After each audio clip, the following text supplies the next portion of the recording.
welcome. Tammy Hooper here. Thank you so much for watching my video. So this is another video in the series that I'm doing all about my clients' stories. So as a real estate agent, I like to just share with people how buying and selling real estate is not just transactional. It also has a story. There's always a story behind every sale that I help a client complete.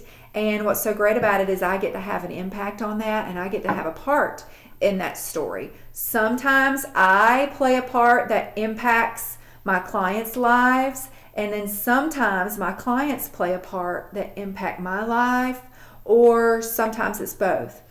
So in this particular story, both my clients got to be impacted as well as I did and my family did. So this story is very near and dear to my heart.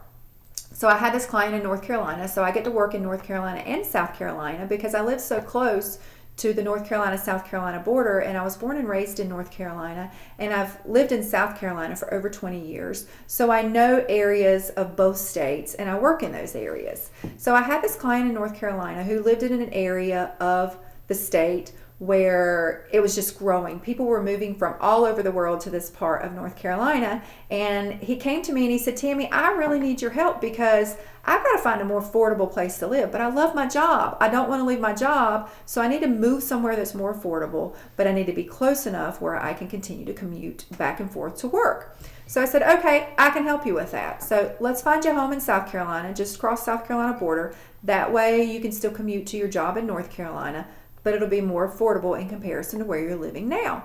So I was able to do that. I found them a great home in North Carolina. And this particular family had a dog. They had a beautiful dog, and so they needed a home that had a fenced-in backyard. So I found them that.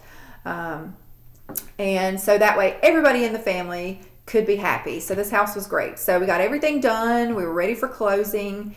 And the day of closing that morning, we showed up at the house for the final walkthrough. Now, I like to get at a home early for the final walkthrough, like before my clients get there, about 30 minutes before they get there, because I want to do the walkthrough myself and do my own walkthrough and see, is there anything that I see that I would want to make sure that my clients know about. Maybe there was a leak that happened that nobody knew about. Maybe there was some personal belongings that got left in the house in the move, and I'm going to need to be able to explain to my client, here's the situation, here's what we're going to do about it before we go to closing. So that way I had a plan in place for them.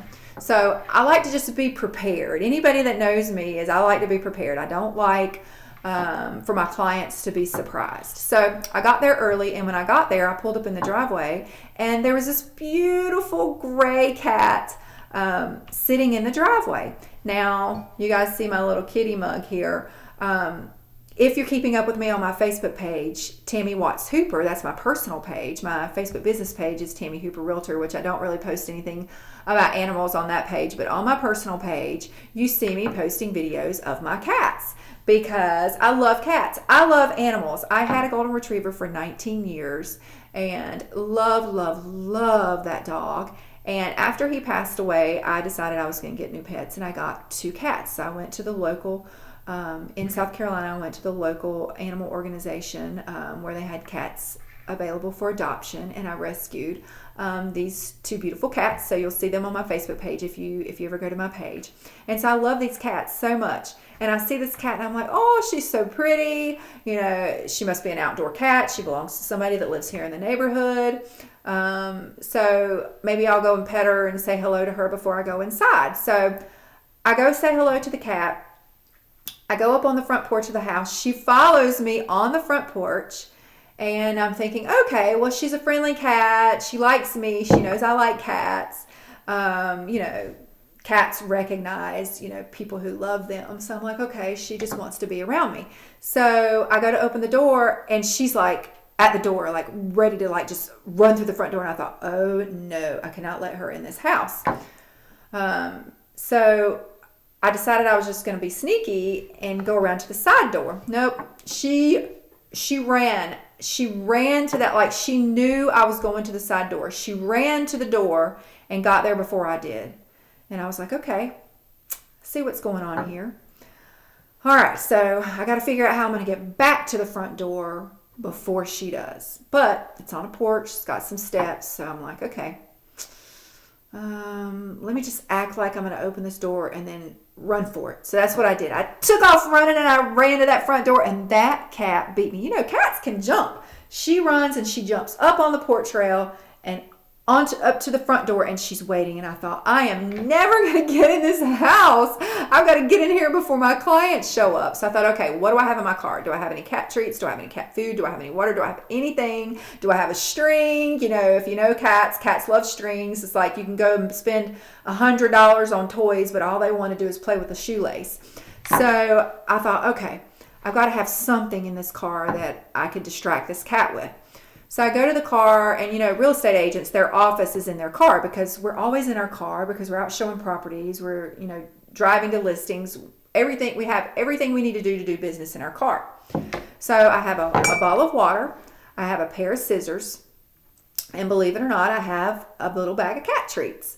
I'm not quite sure why I had the bag of cat treats because my cats don't get in the car. The only time they get in the car is if they're going to go to the vet. So I said, okay. So I get the bottle of water. I pour out some of the water. I take the scissors and I cut it so that I have like a little bowl. And I take a few treats. I let her smell the treats.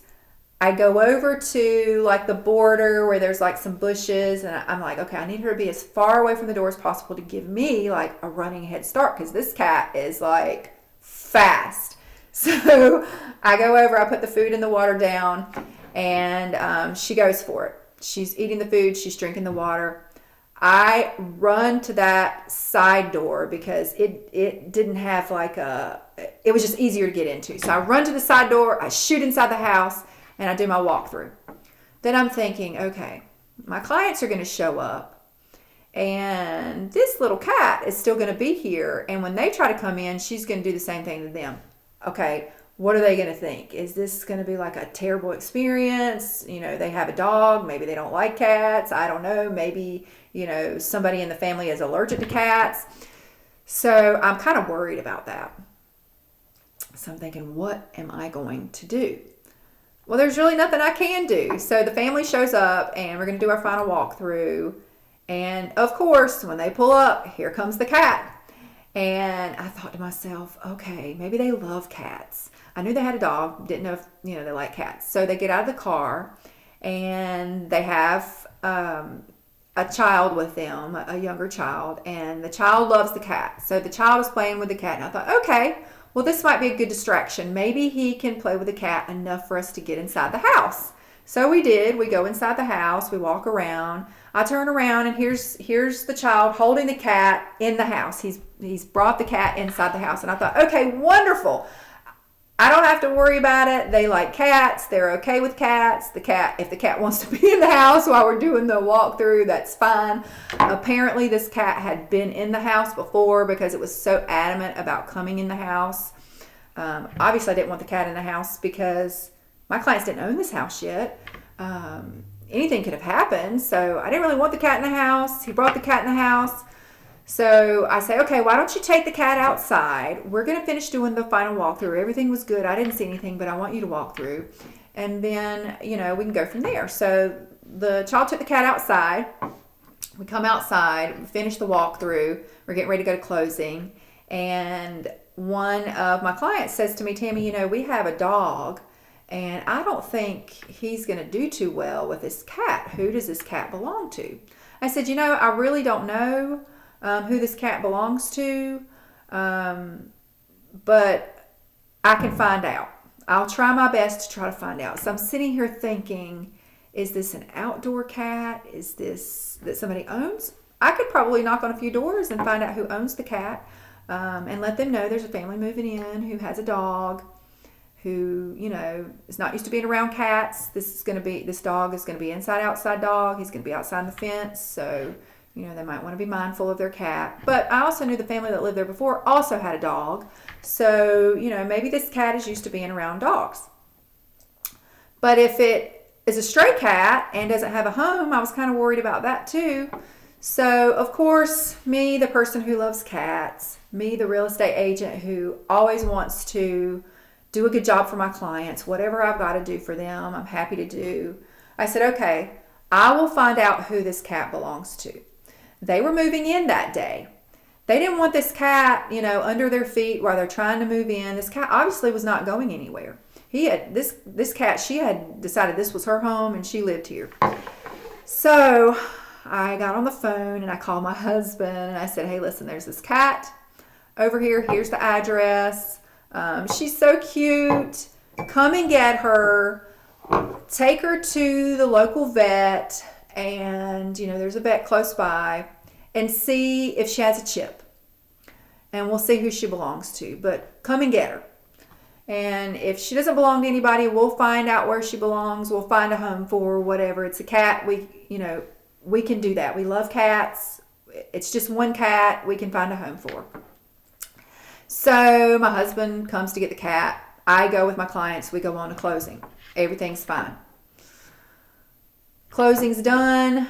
The cat is now with my husband, so my clients can move in, do what they need to do.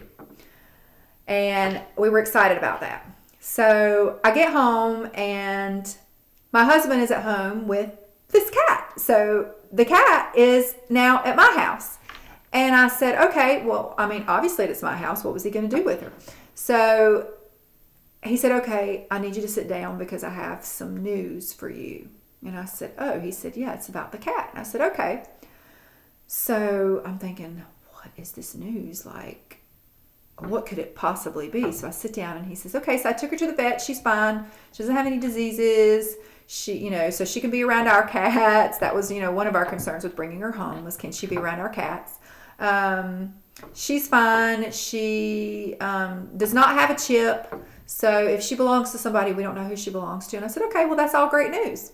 And I said, other than the fact that we haven't found an owner. And he said, well, here's the news. She's pregnant. And the vet said that she's going to have 3 kittens. And I thought, oh my goodness. Okay. So I've never had a cat that's had kittens. I didn't know what to expect. But not only now do I have one cat that I have to find a home for, but I'm going to have 3 more babies. And very unlikely I'm going to be able to find a home for this cat while she's pregnant. So she's going to have her babies at my house now. And not only am I going to have to find a home for her, but for 3 kittens after she's nursed them and they're old enough to be spayed, neutered, and adopted out. So, like a lot to think about. So, of course, I'm like, okay, well, it is what it is. Let me try to figure out what I have to do to get ready for this cat to have babies at my house. So we keep our cats indoors. So I went online and I found a website that gave me, here's all the tools that you need for when a cat is going to have kittens. And so we prepared a place for her with all the supply, everything she would need, a safe, quiet place for her kittens inside our home where she could be separate from our other 2 cats and be fine. So we prepared for the birth of these kittens.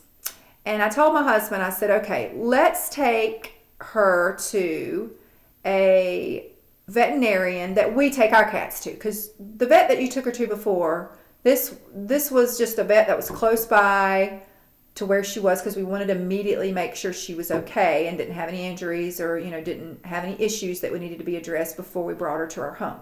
Let's take her to our own vet. So we scheduled an appointment, took her to our own vet. Like this is within like a day, not a lot of time went by. We take her to the vet and we tell her, listen, she's already been to the vet. The vet said she's pregnant. She's going to have babies. So, we want to make sure if she needs shots, we get her, whatever shot she needs, and give her a good, thorough, exam and help us know what we need to do for what's about to happen with this cat who's going to have these babies.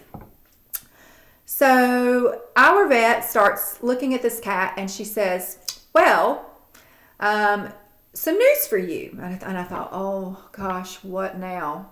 Is she like got something wrong with her where now we're going to have this huge vet bill? She says she's not pregnant. And I'm like, what? Yay! She's not pregnant. We're not going to have kittens, which, I love kittens, but I don't have enough room in my house for that many kittens. So she says she's not pregnant. As a matter of fact, she's been spayed. Here's her little tattoo. So I don't know. I don't know if the previous veterinarian got records mixed up or what happened. But okay, so we were blessed. She wasn't pregnant. She wasn't going to have kittens. So she'd already been spayed. So I thought, okay, so she must belong to somebody. So I went back to the neighborhood and I knocked on all the neighbors' doors, and I had a picture of her to find out if this cat belonged to anybody, didn't belong to anybody. Put a post out on Facebook to see if she belonged to anybody. Put it in like, these lost pets, the Facebook pages where Pet Finder and things like that. Didn't get a response. She didn't have a chip. So we're like, okay, well, we just have to keep her and let's give it enough time to see if she belongs to anyone. Nobody called. So we thought, okay, well, we should probably try to find a home for her.